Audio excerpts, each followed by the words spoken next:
Salve, meus amigos, eu sou Johnny Garcia e hoje a gente vai estar falando dos Rolling Stones. Na verdade, na data de hoje, 11 de março de 2023, está completando 60 anos da primeira sessão de gravação dos Rolling Stones. Pois é, hoje a gente vai estar falando um pouco disso, um pouco também do começo da amizade dos integrantes dos Rolling Stones com os integrantes dos Beatles, que também começou tudo nessa mesma época aí, e mais ou menos de como foi o começo da banda. Os Rolling Stones, a banda começou em 1962, né, com o Brian Jones, o guitarrista Brian Jones, quando ele conhece o Keith Richards e o Mick Jagger, e convida eles para estarem montando uma banda de blues, né? Eles queriam montar uma banda de blues, rhythm and blues. Em seguida eles conhecem o pianista Ian Stewart, né? O Ian Stewart, e ele que começa a meio que tomar a frente na banda. Ele era um cara um pouco mais velho, né, do que o Brian, o Keith e o Mick, né? Enquanto todos eles estavam ali entre os 19 e 20 anos, ele já tinha 25 anos de idade. E é ele quem, no começo, né, ainda não tinha o Bill Wyman e o Charlie Watts, né? Ele que vai escolhendo os músicos, tudo, vai marcando os primeiros shows ali com a banda, e a banda vai tomando corpo, né? A banda vai se formando ali, vamos dizer assim. Acaba entrando o Bill Wyman na banda, né? Ainda em 62. Ele não entra pela qualidade musical dele, embora fosse um baixista ali, né, bem seguro do que estava fazendo. Mas ele entra, segundo o Keith Richards alega, né, na biografia dele e em diversas outras reportagens aí que a gente vê, matérias que a gente vê sobre os Rolling Stones, ele entra porque ele tinha um ótimo amplificador, né? E a banda acabava utilizando o amplificador dele. Mas enfim. Os Rolling Stones fazem o primeiro show com o nome The Rolling Stones no dia 12 de julho de 1962, né? O show foi lá no Marquee Club em Londres, né? Ainda não era essa formação original aí, mas eles faziam esse primeiro show.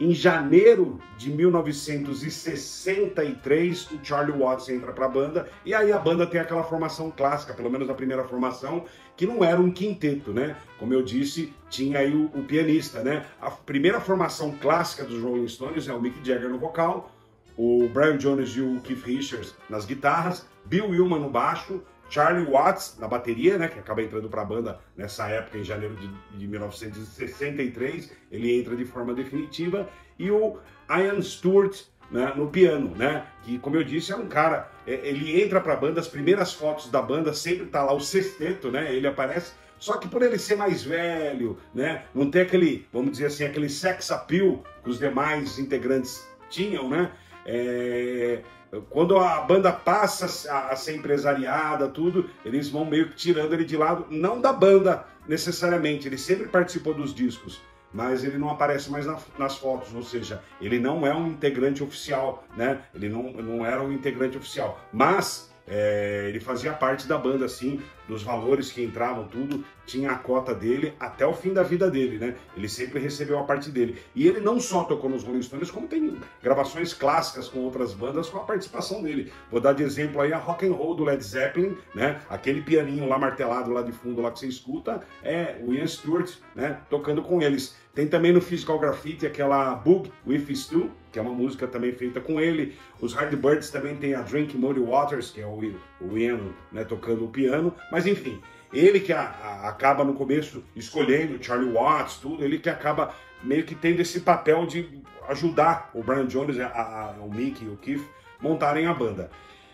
E aí vem a data emblemática que eu falei, no dia 11 de março de 1963, eles vão gravar a primeira demo deles, né? Isso aconteceu lá no IBC Studios, né, em Londres. Era um estúdio pequeno, né? Era o estúdio IBC, eles tinham um gravador de 2 canais, né? Os Rolling Stones pagaram, na época, 106 libras para 3 horas, uma sessão de 3 horas de gravação. E lá eles gravaram, nesse dia eles gravaram Roadrunner e Diddley Daddy, do Bo Diddley, né? Gravaram também I Want to Be Loved, do Muddy Waters, e gravaram Baby What's Wrong e Bright Light Big City, né, do Jimmy Reed. O Jimmy Reed, na verdade, era a grande influência do Keith Richards, ele fala muito disso na biografia dele, e também do Brian Jones, segundo, né, o próprio Keith acaba dizendo lá na biografia dele. Bom, os shows da banda, né, continuavam, né, a todo vapor, a banda já com a sua formação ali fechada, fazia bastante shows ali em Londres e arredores ali de Londres. E inclusive no dia 14 de abril de 63, ou seja, um pouquinho depois de quando, vamos dizer ali, um mês depois ali de quando eles gravaram essa demo, eles vão fazer um show num local chamado Crawdaddy Club, né, que ficava dentro do Station Hotel, ali em Richmond, no sudoeste de Londres ali.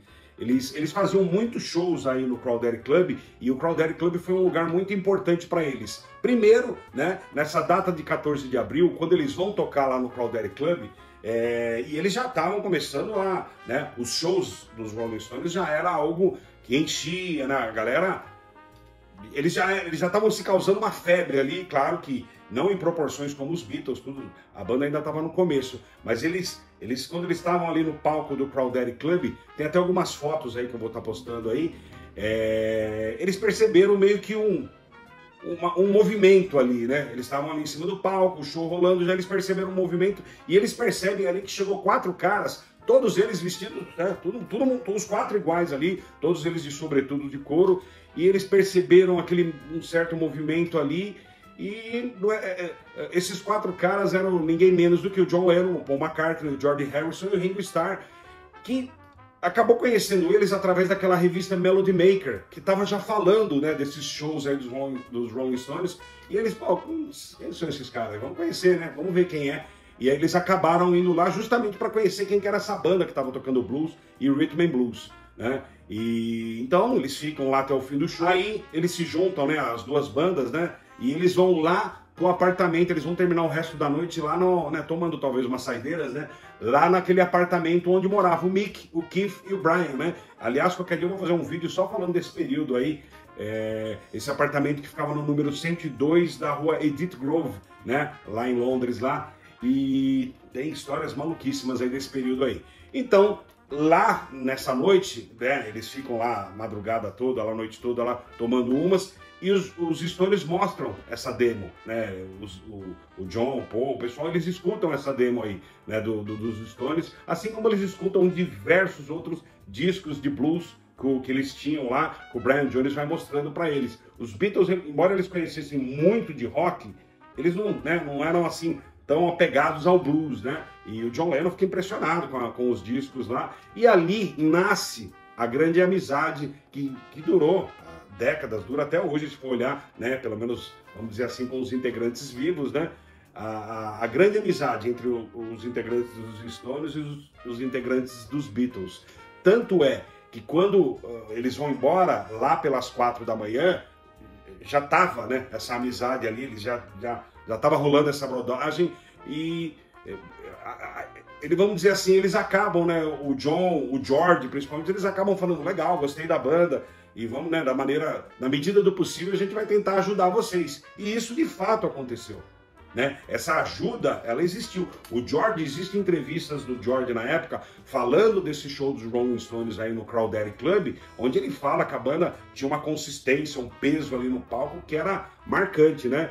E então o que acontece logo em seguida? Os Beatles, como eu disse, já estavam assim, famosos ali na Inglaterra. Ainda não eram famosos mundialmente, de fato não eram conhecidos, mas eles já tinham uma certa fama. Tanto que o George Harrison, ele acabou sendo convidado para ser jurado num show de talentos ali de bandas, e junto com ele como jurado também ia estar o Dick Rowe.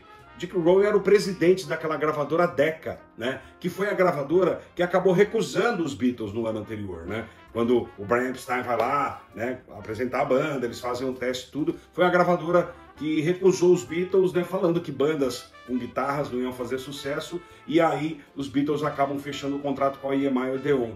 E imagina, né, cara, porra, o cara ter recusado os Beatles e os Beatles já fazendo o sucesso que estavam fazendo, né, como é que tava a cabeça dele. Mas enfim, ele tava lá, o Dick Rowe e o George Harrison nesse concurso aí de bandas, né, como jurados. Aí o George diz, né, as bandas já tinham tocado, e o George conversa com ele e fala assim, olha, de todas essas bandas aí, nenhuma delas se compara aos Rolling Stones. Porra, o cara ficou louco, né? O cara imediatamente foi, né, para Londres lá para estar assistindo um show dos Rolling Stones. E outra coisa importante também para lembrar, foi nesse Crawdaddy Club que os Rolling Stones também conheceram um cara que viria a ser o empresário deles, né? O Andrew Loog Oldham, que na época que eles conhecem ele ele era um cara novo, tinha só 19 anos de idade, mas uma cabeça, né? Ele tinha uns projetos ali, umas ideias, né? Inclusive a ideia dos Stones serem a antítese dos Beatles, né? Ser meio que um anti-Beatles, enquanto os Beatles estavam tudo lá, legal, terninho, eles seriam um pouco mais debochados, né? O Andrew Loog Oldham, ele tinha trabalhado para o Brian Epstein, né, na empresa dele, na Nangs, né? Só que ele acaba saindo e aí ele vê a oportunidade ali com os Rolling Stones. Bom, o presidente da Decca viu o show dos Rolling Stones, né? O Dick Howe, e acaba fechando o primeiro contrato, né, com os Rolling Stones, acaba fechando aquele que foi o primeiro contrato dos Rolling Stones com uma gravadora. E aí eles já lançam, isso foi em junho de 1963, eles lançam o primeiro compacto, os Rolling Stones lançam o seu primeiro compacto, que foi a Come On, né? Uma música do Chuck Berry. E tendo no lado B a Want to Be Loved do Muddy Waters. Claro que não é aquela versão da demo, né? Eles regravaram ela lá nos estúdios da Decca e ela sai no lado B. Ah, aliás, só para fazer uma ressalva, a canção I Want to Be Loved é uma canção escrita por Willie Dixon, né? Só que fez sucesso gravada pelo Muddy Waters. O compacto fez um considerável sucesso, né? Ele ficou em 21º lugar nas paradas britânicas e aí a banda, aí a banda começa já meio que, já tendo uma gravadora, já começa já a aparecer já, né? Os shows começam a aumentar e aí acontece outra coisa muito legal. Em novembro de 1963, ou seja, ainda nesse ano de 63, os Stones lançam o compacto I Wanna Be Your Man, que na verdade era uma canção do John Lennon e do Paul McCartney, né? Que eles tinham ido visitar os Stones ali no estúdio, e aí eles, diz a lenda, né? Se é bem assim, mas que eles acabam a letra ali na hora e dão ali pro Jagger, pro Richards, ó, a música aí, coloca a música no compacto aí. Os Beatles, como eu disse, eles já eram conhecidos, né? Eles já estavam bem mais conhecidos ali na Inglaterra, né?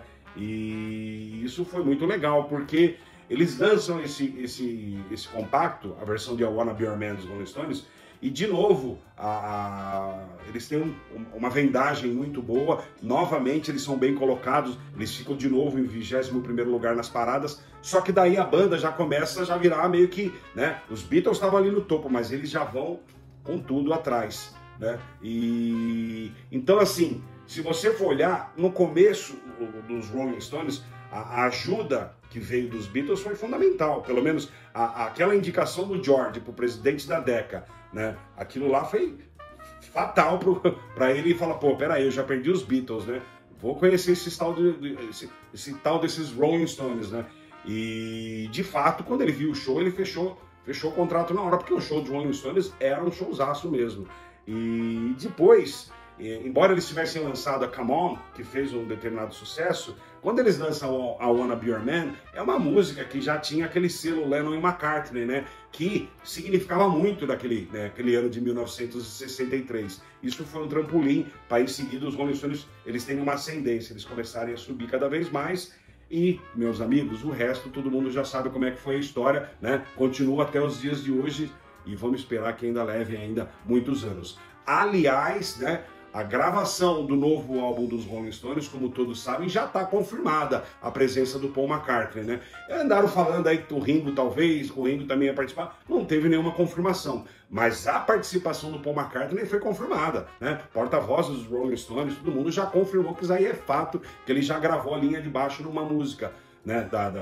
Que tá lá, que eles estão para lançar aí, vamos ver quando esse próximo álbum. Ou seja, essa amizade continuou até os dias de hoje, né? Muita gente fala da rivalidade das duas bandas, mas na verdade não existia uma rivalidade, existia uma competição natural, sadia, de mercado. Tanto que na época dos anos 60, quando uma banda ia lançar o disco, a outra combinava de não lançar junto, né? Eles, vão lançar o disco no começo do ano, os outros lançavam no meio. Para quê? Para não intercalar, para todo mundo sair ganhando. Então, a rivalidade mesmo, nunca existiu. Bom, eu achei interessante fazer esse vídeo hoje, primeiro pela data simbólica, 60 anos da primeira sessão de gravação dos Stones. Mas foi legal também para a gente falar um pouco dessa amizade que rolou no começo entre as duas bandas, os Stones e os Beatles, né? Que é uma amizade que dura até hoje, né? Como eu dei o exemplo aí, o Paul participando do novo disco dos Stones. Beleza? Pessoal, espero que vocês tenham curtido o vídeo, né? Espero não ter ficado tão longo aí quanto o outro que eu fiz do The Dark Side of the Moon, que ficou enorme, mas parece que a reação foi boa aí, a galera curtiu. e em breve vamos, né? Vamos fazer mais vídeos aí. Você gostou? Por favor, curte aí, né? Curtir aí é importante para nós, para a gente saber se a aceitação tá boa, se é isso mesmo. E se inscreve no canal, ativa o sininho aí para você ficar por dentro aí de tudo que a gente for estar fazendo. E também, né, quiser deixar os comentários aí, de repente alguma coisa que eu falei, mas não era bem assim, a gente analisa, de repente uma sugestão, de repente alguma dúvida, alguma pergunta. Quando eu digo sugestão, já está chegando algumas sugestões de vídeos aí, de matérias aí pra gente estar fazendo, muito legais. Em breve eu vou estar fazendo aí, beleza? Pessoal, mais uma vez obrigado, valeu e vamos que vamos, é nóis!